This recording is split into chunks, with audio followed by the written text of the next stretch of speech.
कहा यह अमृतकाल है भारत का।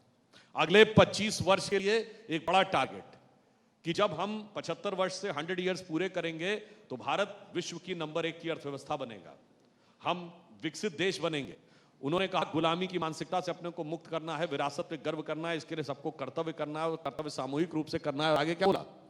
ये 25 वर्ष जो आधार बनाएंगे। पहली बात तो ये युवाओं के लिए हुए 25 वर्ष, क्योंकि 25 वर्ष बाद हम लोग तो बुजुर्ग हो गए होंगे। ये जो युवा हैं यही तो किसी महत्वपूर्ण स्थिति में जाकर देश में महत्वपूर्ण योगदान दे रहे होंगे। अब उन्होंने कहा ये 25 वर्ष वो आधार बनाएंगे जो 1000 साल तक भारत का के भविष्य का निर्धारण करेगा। तो बाकी पार्टियों की जो आइडिया है ना, वो 1 चुनाव 2 चुनाव, 2 साल 5 साल। हमारी सोच जो मोदी जी ने बताई, हम 1000 साल और 5000 साल पहले के भारत के बारे में भी सोचते हैं और 500 साल और 1000 साल बाद के भारत में भी सोचते हैं। हम ये 2 और 5 साल के सोच में नहीं रखते हैं। उनकी सोच इलेक्टोरल है, हमारी सोच सिविलाइजेशनल है। सुधांशु जी, जो फेस्टिवल ऑफ आइडियाज़ है, ये कंसेप्ट जो है, एमडी सर बैठे हुए थे और मैडम ऐश्वर्या पंडित जी बैठी हुई थी। मीटिंग में तय हुआ कि हम लोग फेस्टिवल ऑफ आइडियाज़ करेंगे। नई नई आइडियाज़ को किस तरह से ज़मीन पर लोग उतार रहे हैं और हम उसको अपने सेशन में अपने जानने की कोशिश करेंगे। तो सर लगातार ये कर रहे थे कि फेस्टिवल ऑफ आइडियाज़ जो है उसकी पहुंच जो है आम आदमी तक होना चाहिए और यही हमारी कोशिश है जिसमें हम आपसे बात कर रहे हैं। अब जो बात है कि लोकसभा चुनाव में इस बार एजेंडा क्या होगा? एजेंडा क्या विकास, रोजगार या हिंदुत्व? देखिए, हमारा एजेंडा बहुत साफ है। नंबर 1 जन कल्याणकारी कार्य, यानी हर गरीब और वंचित का स्टैंडर्ड ऑफ लिविंग बढ़ाना है और विकास के उस उजाले को हर उस अंतिम सीढ़ी पर खड़े व्यक्ति तक पहुंचाना है। जैसे हम लोग किसी ज़माने में, जब हम लोग कभी सत्ता में नहीं आए थे, तो एक गीत था जो गाया करते थे कि उगा सूर्य कैसा कहो मुक्ति का ये, उजाला करोड़ों घरों में न पहुंचा, खुला पिंजरा है मगर रक्त अब भी थके पंछियों के परों में न पहुंचा। तो एक एक व्यक्ति तक पहुंचाना है। दूसरा, विकास, स्केल, स्पीड और कॉन्सेप्ट में विकास को उस ऊंचाई तक पहुंचाना है कि आज आपने देखा कि भारत में 37 किलोमीटर पर डे सड़क ही नहीं बन रही है। दुनिया का सबसे ऊंचा पुल चिनाब नदी के ऊपर हमने बनाया है भारत में। दुनिया की सबसे ऊंची मोटरेबल रोड भारत में बनकर तैयार हुई है। अभी आपने देखा विकास की गति। भारत के वैज्ञानिकों की तपस्या और साधना है कि हम चंद्रयान उस छोर पे पहुंचने में सफल हुए जहां आज तक कोई नहीं पहुंचा, साउथ पोल के ऊपर। निश्चित रूप से ये हमारे इसरो के साइंटिस्टों की साधना और तपस्या है, परंतु इसमें मोदी जी की प्रेरणा भी उसी प्रकार से है। अब इस सरकार में हर साइंटिस्ट पूरी तरीके से आश्वस्त है कि वो किसी षड्यंत्र का शिकार नहीं हो सकता। जैसे नबी नारायण जी को किया गया था, कोई विदेशी शक्ति आकर आपको प्रभावित नहीं कर सकती। कुछ कुछ वैसे समझिए, गंगा का अवतरण हुआ था तो भागीरथ की तपस्या से हुआ था, पर कोई भगवान शंकर बन के सर पे झंझावात लेने को तो तैयार हो। तो ये पहुंचा है तो इसरो के साइंटिस्टों की भागीरथ तपस्या से पहुंचा है, पर वो झंझावात लेने के लिए मोदी जी ने भी प्रेरणा दी ना। इसलिए विकास उस सीमा तक।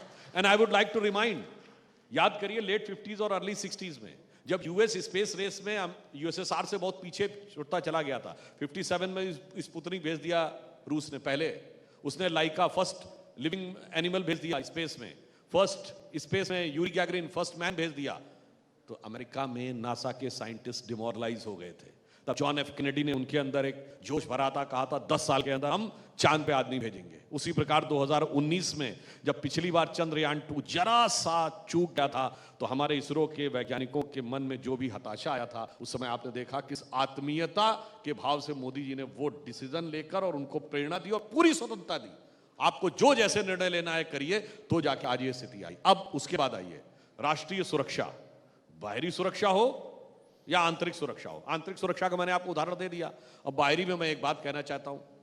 देखिए, अभी हमारे फौज के सम्मानित अफसर लोग यहां पूर्व बैठे हुए हैं। एक जमाना था दुनिया में कहीं भी लड़ाई होती है तो हमेशा छोटा और कमजोर कहता है कि बड़ा और ताकतवर हमें प्रताड़ित कर रहा है। यहां उल्टी गंगा बह रही थी। हमारी सरकार आने से पहले के दौर में, अटल जी का 6 साल छोड़ दें, तो पड़ोस वाला जो छोटा और कमजोर था और हम बड़े ताकतवर थे, हम कहते थे वो हमें सता रहा है। और आज स्थिति क्या है कि अब वो कहता है कि भारत हमको आंख दिखा रहा है।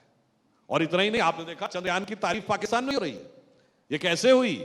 हमने राष्ट्रीय सुरक्षा को वायु स्तर पर उस सीमा तक मजबूत किया कि 26/11 के हमले के 9 महीने के अंदर जुलाई 2009 में कांग्रेस की सरकार ने शर्म अल शेख में ज्वाइंट डिक्लेरेशन साइन किया पाकिस्तान के साथ और कहा कि शांति वार्ता आतंकवाद से प्रभावित नहीं होगी।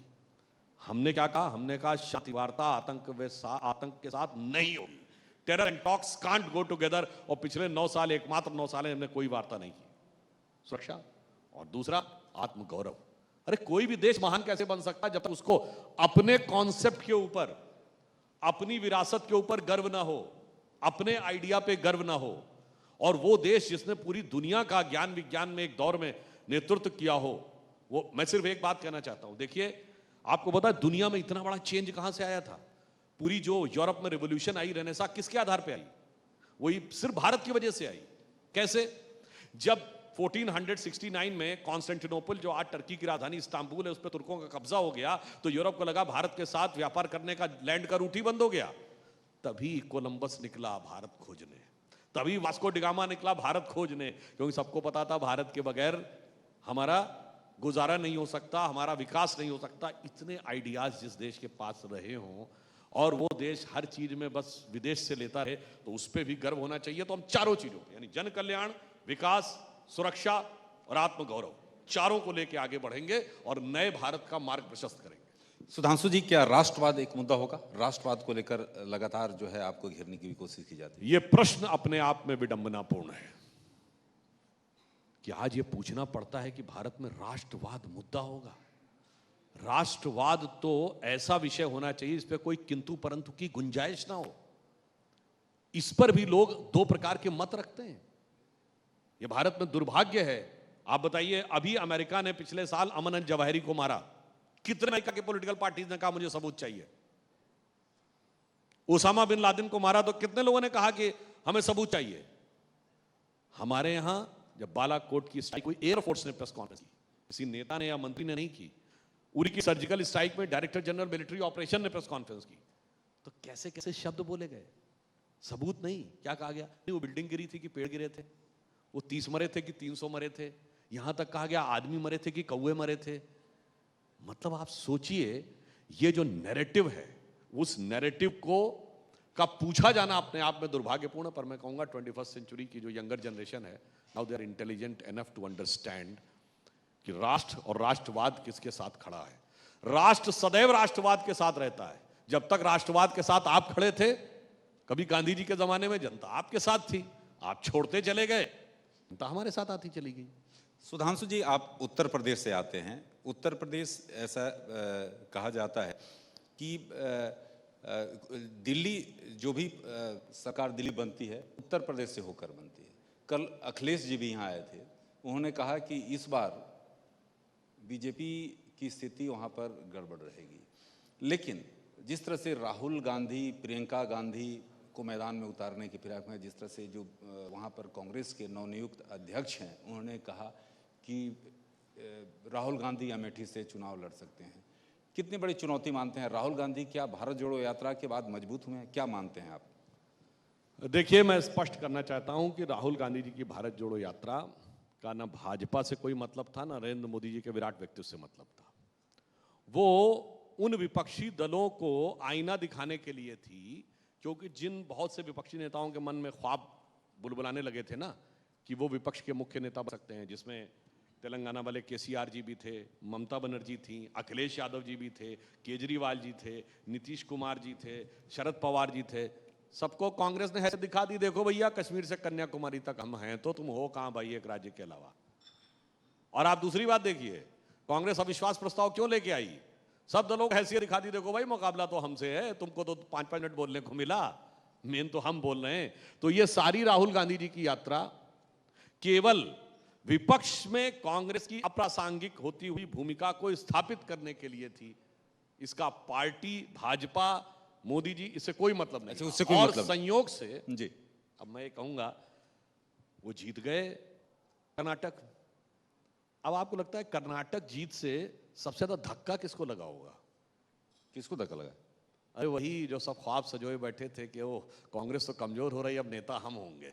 केजरीवाल जी, नीतीश कुमार जी, ममता बनर्जी जी, अब उनको लगा रही है तो खेल रहे हैं। बड़ी बात करें सुधांशु जी। तो सुनिए, अब उनके साथ स्थिति क्या हो गई, उन्हें तो समझ में नहीं आ रहा है कि वो भाजपा की हार का जश्न मनाएं या अपने अरमानों पर गिरी हुई बिजली का गम मनाएं। तो उनकी तो स्थिति ये हो गई कि न तुम ही मिले न मयस्सर तुम्हारी दीद हुई, तुम ही कहो ये मुहर्रम हुई कि ईद हुई। अच्छा, सुधांशु जी, जो आपके विपक्ष में जो INDIA जो अलायंस बना है, उसके बारे में आपकी सोच क्या है? क्या जो आपके नेतृत्व में यानी NDA का जो गठबंधन है, क्या उसको चुनौती दे पाएगा? सीरियस तौर पर कहा जा रहा है कि अगली सरकार, आपने लालू प्रसाद यादव को सुना हो, अखिलेश यादव कह रहे हैं, उधर जो है MK स्टालिन कह रहे हैं कि सरकार जो है अगली जो बनेगी वो INDIA का ही बनेगा। देखिए, पहली बात तो जो माननीय प्रधानमंत्री जी ने संसद में बोला था कि इसका मतलब क्या है, मान लिया जाए कि UPA समाप्त हो गया तो UPA का अंतिम संस्कार हो गया, पहले तो ये मान लेना चाहिए। अगर नहीं है तो नाम बदला है ना, तो ये बताइए नाम कौन बदलता है? कोई कंपनी जब दिवालिया हो जाए तो नाम बदलती है कि मेरे देनदार आके मेरे को ढूंढे नहीं, या फिर कोई किसी अपराध या ऐसी किसी गलत गतिविधि में संयुक्त हो जाता है तो अपना नाम बदलने की कोशिश करता है। परंतु नाम बदलने से काम नहीं बदलता है। आपको याद हो कि मोदी जी ने पार्लियामेंट में अविश्वास प्रस्ताव पर एक कविता की एक पंक्ति भी सुनाई थी। वो काका हाथरसी की कविता की वो पंक्ति है जिसमें उन्होंने कहा था कि नाम कुछ भी हो, आपका काम नहीं बदलता। जैसे उन्होंने बोला था कि दूर युद्ध से भागते नाम भले रणधीर, और भाग्यचंद की आज तक खोई है तकदीर। तो उसकी आगे एक लाइन में आपको बताया था, उसे कहते हैं काम धाम से है नहीं नाम का सामंजस्य, किसी पार्टी के नहीं झंडा राम सदस्य। और का नाम बदल लो पर न बदले भाग्य की रेखा, स्वर्ण सिंह के हाथ कड़ा लोहे का देखा। तो इसलिए नाम बदलने से कुछ नहीं होने वाला है, जो आखिर में आपका काम बोलता है। मगर क्या करें, ये तो नामदार हैं, तो नाम ही के ऊपर अपना आधार रखने का प्रयास करते हैं। अच्छा सुधांशु जी, भ्रष्टाचार, तुष्टीकरण और परिवारवाद, इन तीनों के खिलाफ जो है बीजेपी बड़ा अभियान छेड़ रखा है। प्रधानमंत्री ने भी लाल किले के प्राचीर से कहा, संसद में भी बातें आई जब प्रधानमंत्री नो कॉन्फिडेंस मोशन पर रिप्लाई कर रहे थे। ये जो मुद्दा है कितना आप मानते हैं कि कारगर होगा, जनता इसको अपने हाथ में लेगी?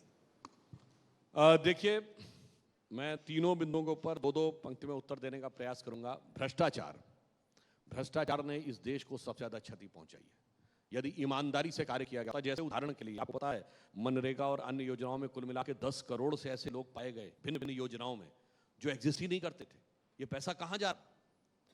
आपको पता 2 लाख करोड़ रुपए से अधिक जा रहा था ऐसे लोगों के में जो एग्जिस्ट ही नहीं कर रहे थे। इसका मतलब पैसा भ्रष्टाचार में जा रहा था। और मैं एक और बात बताना चाहता हूं, भ्रष्टाचार ने देश को कैसे नुकसान पहुंचाया। हमने चंद्रयान अभी भेजा, इससे पहले भी की भी सरकारों में हम सैटेलाइट बनाने में सक्षम थे।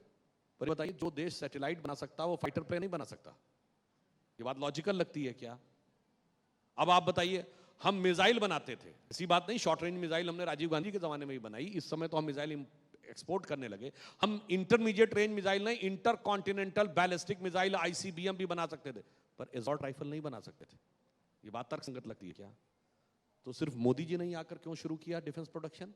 इसका मतलब पिछली सरकारें बनाना नहीं चाहती थी ताकि खरीद होती रहे, और खरीद के साथ जो बाकी कुछ चलता है वो सब कुछ चलता है। समझिए इसने देश के आर्थिक नुकसान कितना किया और देश की सामरिक शक्ति को मजबूती देने में कितनी बाधा उत्पन्न की।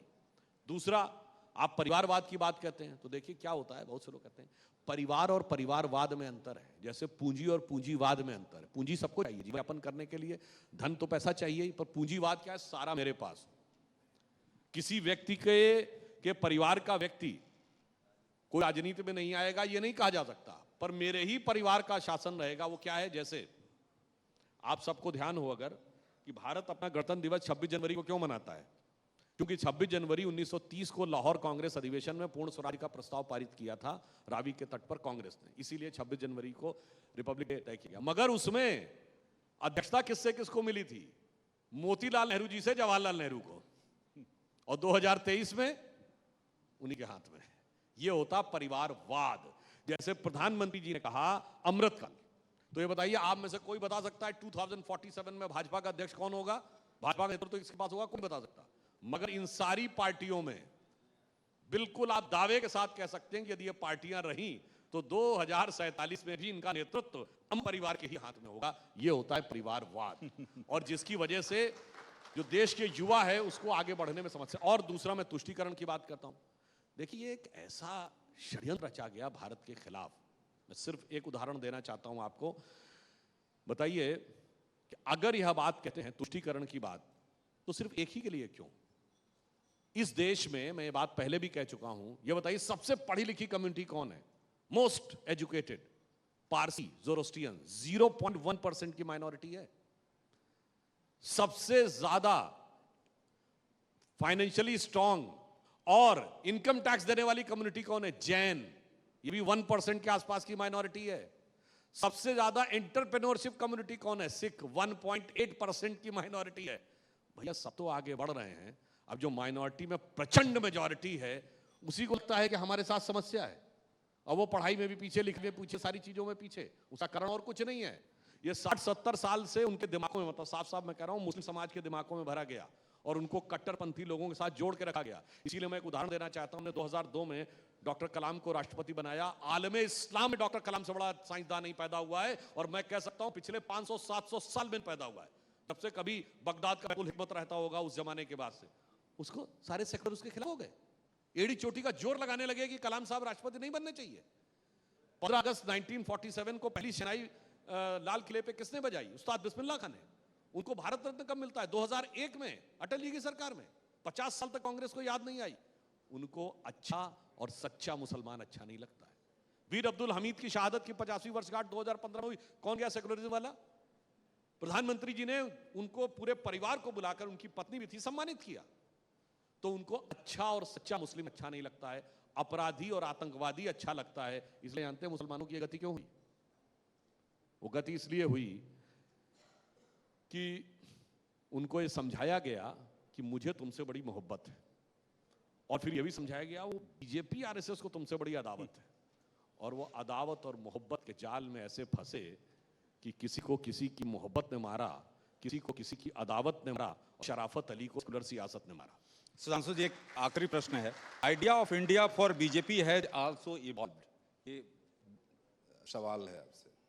Idea of India for BJP has also evolved. देखिए, जो लोग idea of India for BJP as evolve कहते हैं, मैं कहना चाहता हूं उन लोगों की गलतफहमी है। ये देश, वो लोग वो हैं जो मानते हैं देश 47 में हुआ था। अरे साहब, ये तो वो देश है जो अनादिकाल से चला आ रहा है, सनातन राष्ट्र है, चिरंतन राष्ट्र है। ये वो राष्ट्र वो है जिसके लिए ऑर्थर शोपेनहावर ने, जिसने उपनिषदों का जर्मन में अनुवाद किया, उसने कहा कि अगर आपको मनुष्य का सबसे विकसित मस्तिष्क देखना है तो भारत के आकाश के नीचे आना होगा।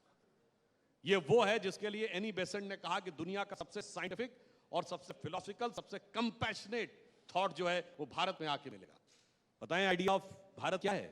एक हमारा प्राचीन श्लोक है, गायन्ति देवः किल गीतकानि धन्यास्तुते भारत भूमि भागा स्वर्गा वर्गास्पद भाग हेतु भवंति भूया पुरुषा सुरत्वात्। इसका अर्थ है वो भारत भूमि धन्य है, देवता भी जिसकी स्तुति में गीत गाते हैं। चूंकि स्वर्ग और अपवर्ग के समस्त सुखों का भोग करने के बाद, यानी हजारों वर्ष तक देवताओं की स्थिति में रहने के बाद भी इस भूमि पर मनुष्य के रूप में जन्म लेने के लिए लालायित रहते हैं, क्योंकि मोक्ष का मार्ग यहीं से जाता है।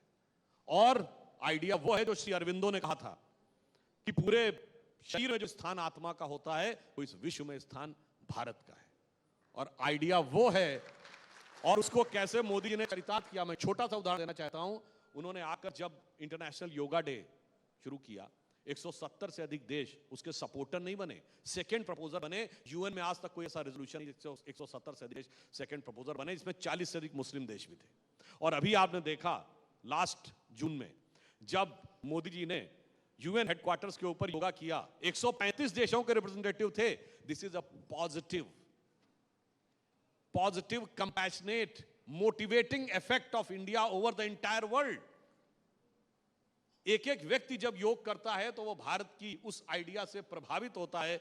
और ये योग है क्या? हमारे वेदों में 6 दर्शन है, सांख्य, न्याय, वैशेषिक, योग, मीमांसा, वेदांत, उसी में से तो एक योग है। इसलिए अंत में मैं कहना चाहूंगा, हमारा आइडिया जानते क्या है? वो जिसको आप कई बार लोग कहने में हिचकते हैं, मैं साफ कहता हूं, हिंदुत्व हमारा वो आइडिया है जो कि संपूर्ण विश्व को प्रेरित करता है। अटल जी की बड़ी फेमस कविता थी, हिंदू तन मन हिंदू जीवन, रग रग में हिंदू मेरा परिचय। उसका एक छंद है जो कहता है कि मैं अखिल विश्व का गुरु महान। हमारा आइडिया यह है, मैं अखिल विश्व का गुरु महान, देता विद्या का अमर दान। मैंने दिखलाया मुक्ति मार्ग, मैंने सिखलाया ब्रह्म ज्ञान। मेरे वेदों का ज्ञान अमर, मेरे वेदों की ज्योति प्रखर, मानव के मन का अंधकार क्या कभी सामने सका ठहर। मेरे स्वर नभ में गहर गहर, सागर के जल में छहर छहर। इस कोने से उस कोने तक कर सकते जगती सौरभ में, हिंदू तन मन हिंदू जीवन, रग रग हिंदू मेरा परिचय। सुधांशु जी बहुत बहुत धन्यवाद, आपने अपना कीमती समय दिया और फेस्टिवल और आइडियाज़ में आपने जो बात कही, क्योंकि अगर सुधांशु जी जो बात रखते हैं, दर्शक जो हैं मंत्रमुग्ध रहते हैं। और संसद में भी इनका कमोवेश ऐसा ही दृश्य रहता है, जब अगर किसी जो डिबेट होता है उसमें जब हिस्सा लेते हैं तो इनके बातों को चाहे सत्ता पक्ष हो या विपक्ष बड़े ध्यान से सुनते हैं। बहुत बहुत धन्यवाद। Absolutely. Thank you so much, Mr. Sudhanshu Trivedi, Member of Parliament, Rajya Sabha, for joining us at the Festival of Ideas. I request Dr. Aishwarya Pandit Sharma to present a small token of appreciation to Mr. Sudhanshu Trivedi. Also, many thanks to Rakesh Singh for moderating this session. Of course, it is political season.